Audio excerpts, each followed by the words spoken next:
que é essa relação deuses e natureza, que é a grande base do que a gente entende como o paganismo, o neopaganismo nos dias atuais.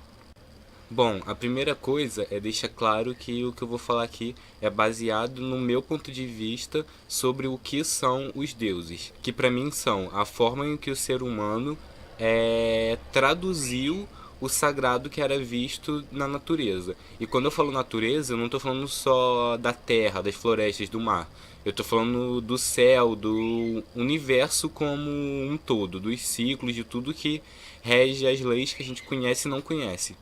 E por isso, por ver as divindades como traduções do que era visualizado na natureza, essas visualizações que eram sagradas, porque é a partir dessa natureza que a gente encontra a vida, que a gente encontra tudo que a gente precisa.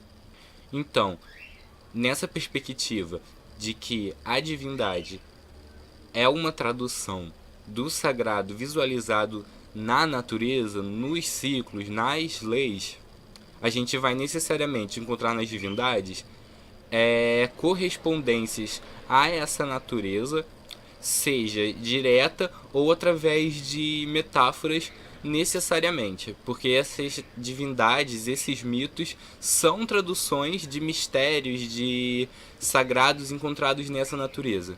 Algo que é bem visualizado quando a gente vai e começa a estudar as grandes deusas mães, as matriarcas, que são deusas terras, que são deusas que representam a própria terra, a própria natureza em si enquanto uma entidade.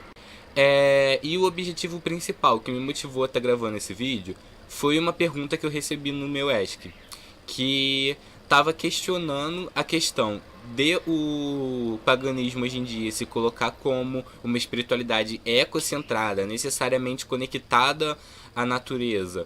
E grande parte dos deuses mais cultuados assim, de acordo com a pergunta, não terem uma relação direta com a natureza, terem uma relação mais próxima do ser humano, da humanidade.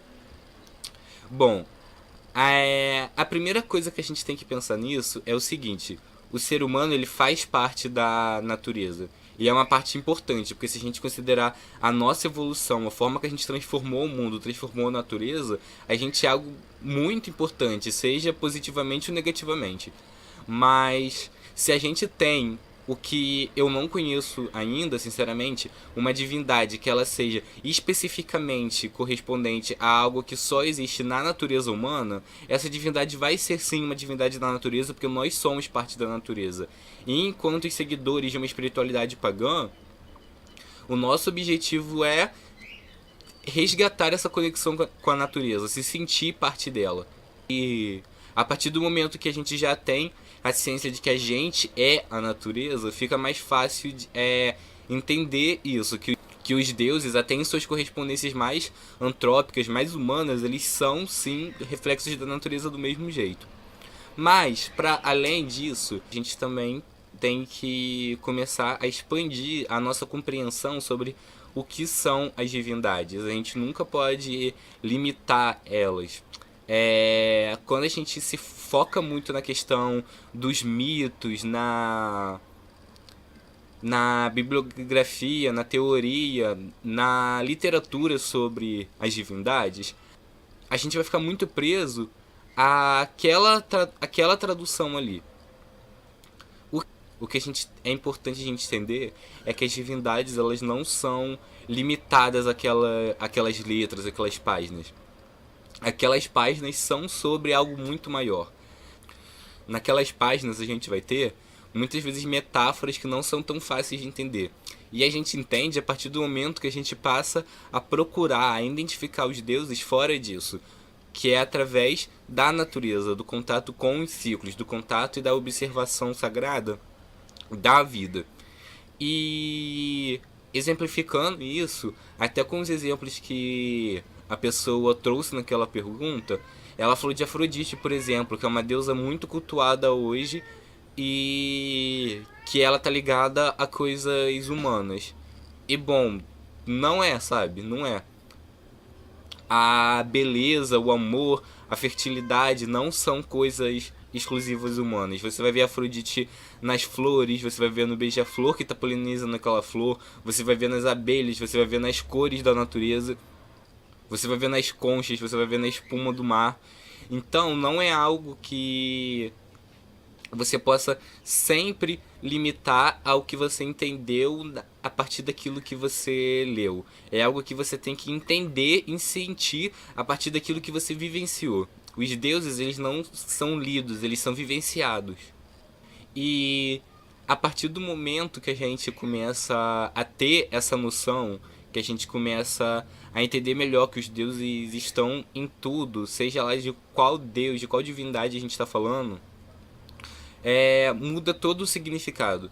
Fica tudo muito mais sincero, fica tudo muito mais sagrado. E é uma reflexão que a gente tem que trazer para tudo, não só para divindades que para alguns pode parecer difícil de ligar ao significado da natureza, mas até com as divindades que é bem claro a ligação dela com a natureza, muitas vezes a gente não faz várias relações que são fundamentais para entender aquilo. Por exemplo, a gente escuta muita gente falar de Iemanjá como mãe de todos. Quando a gente pensa em Iemanjá como mãe de todos, será que a gente pensa em algum mito que coloca ela como mãe de todos? Ou a gente pensa nela como uma divindade da água e pensa que toda a vida veio da água? Entendem? É isso que a gente tem que refletir. Não pra gente ser mais inteligente, porque a gente conhece mais o significado daqueles deuses. Não, mas porque isso vai mudar a gente. Isso muda a forma da gente ver o mundo. Isso muda o nosso contato. Isso nos reconecta à natureza. E agora, aqui no final desse vídeo, eu vou colocar algumas imagens de coisas da natureza relacionando algumas divindades que eu imagino que talvez algumas pessoas que ainda têm essa dificuldade de expandir a divindade para além das páginas tenham de reconhecer. Então é isso.